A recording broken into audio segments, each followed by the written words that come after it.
This episode of It's the End of the World as We Know It and I Feel Fine was made possible by contributions from slaves like you. Thank you very much.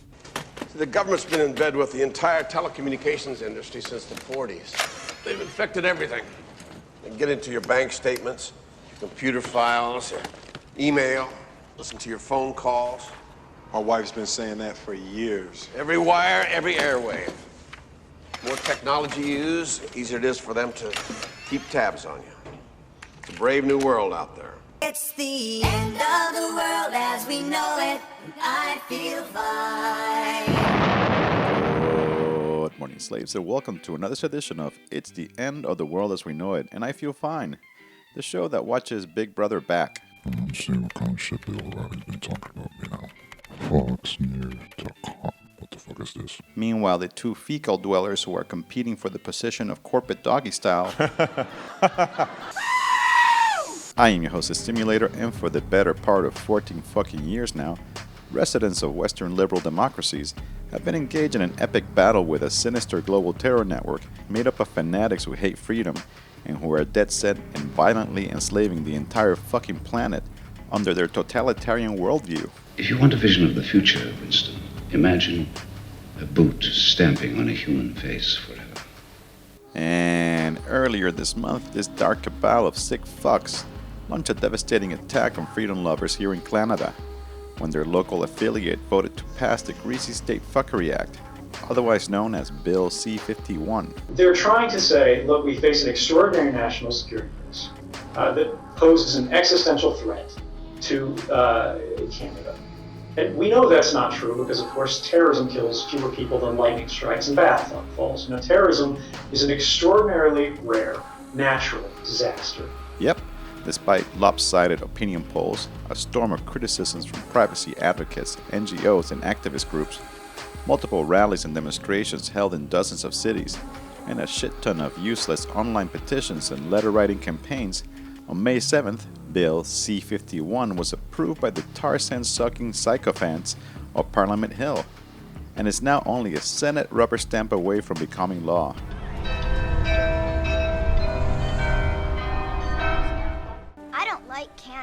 Canada will never be intimidated. In fact, this will lead us to strengthen our resolve and redouble our efforts, and those of our national security agencies, to take all necessary steps to identify and counter threats and keep Canada safe here at home.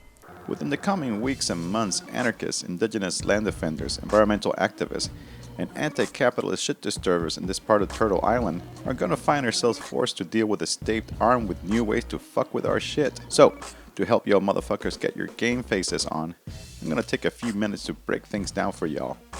First of all, Bill C-51 completely revamps the role of CSIS, Canada's main spy agency. At the moment, if CSIS agents come knocking on your door to gather information on you or your homies, you can just suggest that they go shove a cactus up their ass, slam the door in their face, and there really isn't fuck all they can do about it. This is because their mandate only allows them to gather and analyze intelligence, making them less James Bond type spies and more like glorified peeping toms. But Bill C-51 is gonna give CSIS agents a fuckload of new powers, along with a longer list of potential targets to use them on. Legally, this can include anyone that they believe may be engaged in activity that undermines the security of Canada, a vague as fuck term that includes messing with the country's economic or financial stability, causing interference with critical infrastructure, or influencing a government by force or unlawful means. We really think from our hearts that we have the best maple syrup in the world.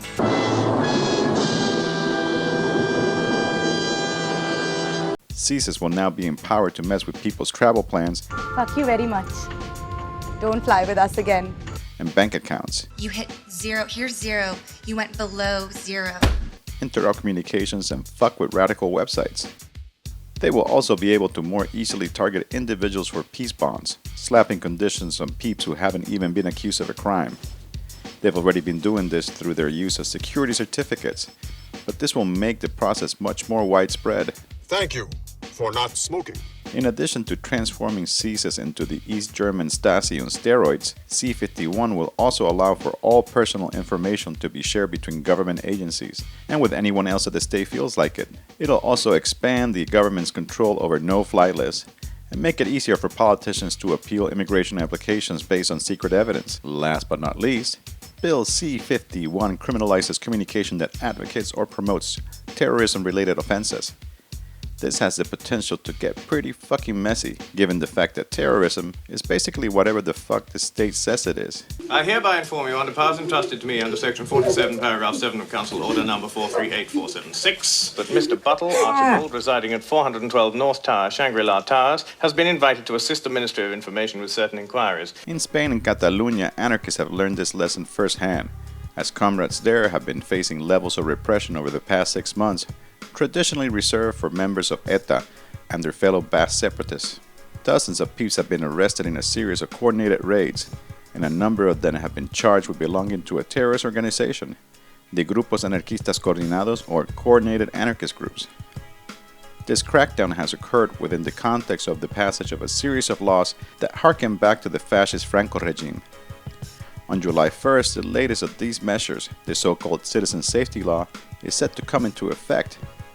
Among other things, this new law will outlaw protests in front of public buildings, make it illegal to insult or film cops, criminalize any Twitter and Facebook posts that the state judges could incite criminal behavior, and will help the state crack down on peeps traveling across borders to participate in militant demonstrations. In response to this provocation, last month, activists organized the world's first holographic protest outside of the Spanish Parliament in Madrid, in an eerie nod to the type of fascistic techno-dystopia laid out in Hollywood movies like Minority Report. With France passing their own surveillance law this month, the expansion of new political prisons in Greece, and the renewal of the Patriot Act coming up in the United States, we are indeed living in a brave new world of government repression. But there's a reason that so-called democratic states are implementing these new plans to try and crush internal dissent. The capitalists pulling the strings are getting scared, as they should be. The writing's on the fucking wall, and it's only a matter of time. Pain, niggas smoke gas. Another night with the smoke from the tear gas. Yo, we mobbing, niggas got gas masks. Cops coming done, niggas got a tear ass. They want to put handcuffs on my black wrist. You better know what the Patriot Act is. Federales got my name on the blacklist. They want to see a nigga fry like catfish. In the streets, niggas dying like it's death row. 100 mad to the very last breath, yo. On some real shit, I don't give a F, yo. I wish a cop would try me, Dej Loaf. The ones in the hood so disconnected. Police on the block get disrespected.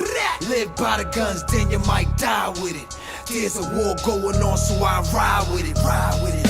You ain't shit without a badge and a gun. Fuck the law. We don't care if the bids get done. Fuck the law. In the hood, no respect for the ones. Fuck the law. You got a warrant and you on the run. Fuck the law. It's been 2 years since Edward Snowden blew the whistle on the scale of domestic and international surveillance programs being run by omnipotent signals intelligence agencies such as the NSA.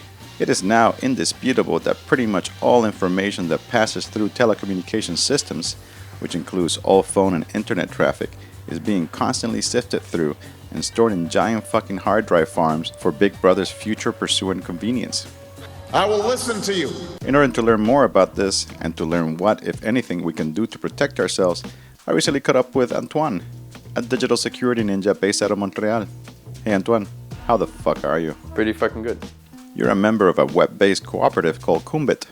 What exactly is that you guys do? We do web hosting, consulting, we host servers, do support for community groups and organization. We're set up kind of like a co-op, a worker co-op.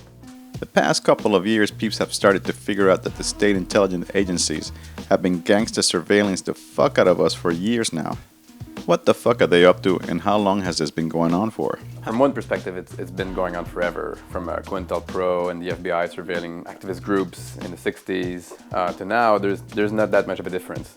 The difference now is that there's the internet, and since 9/11 mostly, they've had an excuse to do mass surveillance on basically everything on the internet. They've been gathering phone calls, cellular data, text messages, everything on the internet they can get their hands on. Basically, the NSA basically saying they want to have everything. That's their motto. How exactly does information travel around the internet? I've been told that it's less of a dump truck and more of a series of tubes. When you go on the internet, you first connect to your internet service provider. That internet service provider is usually a telco, what we used to call a telco, like Bell Canada. Yeah. They were previously phone providers, but now they do data. And from there, you go through another network and another network.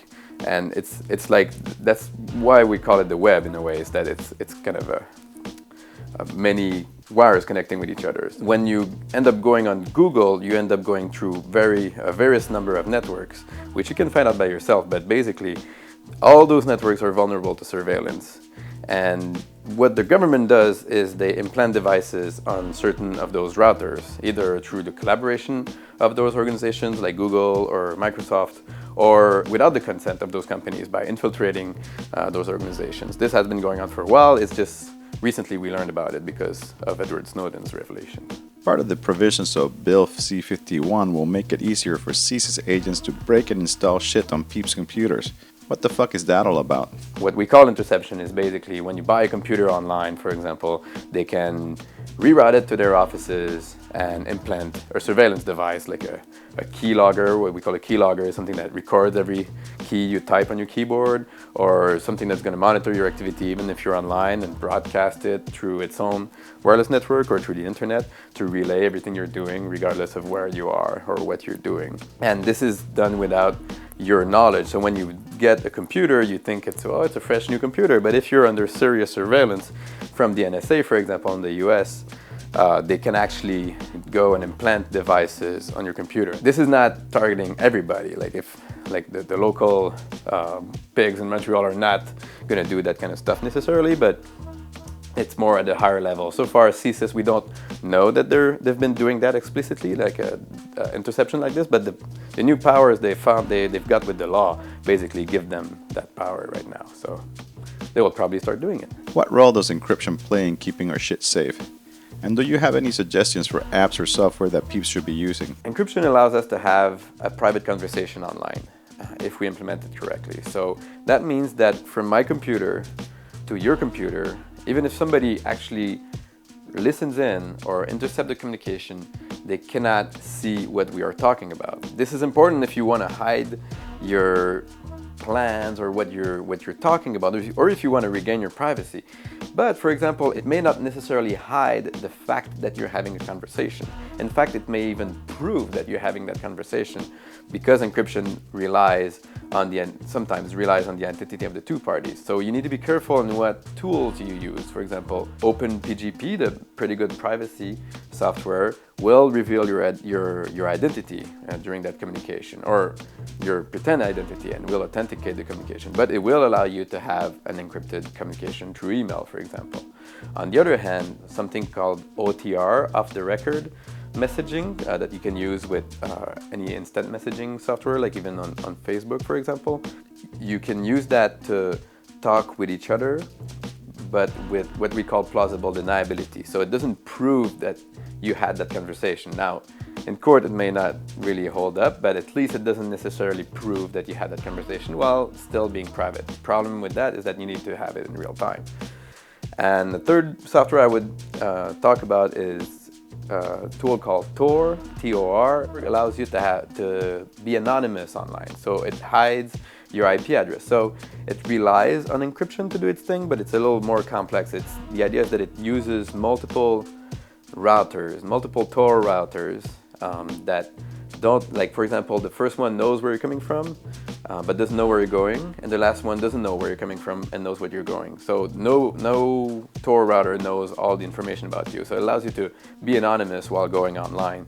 Any other tips for folks watching out there on the interwebs? A lot of things they're trying to do with those laws is to scare us into submission. So don't be afraid. It's everything you do online, it's the same as if you're doing it in real life. It's just that you're in some private company's cafe that has maybe wiretaps under the table.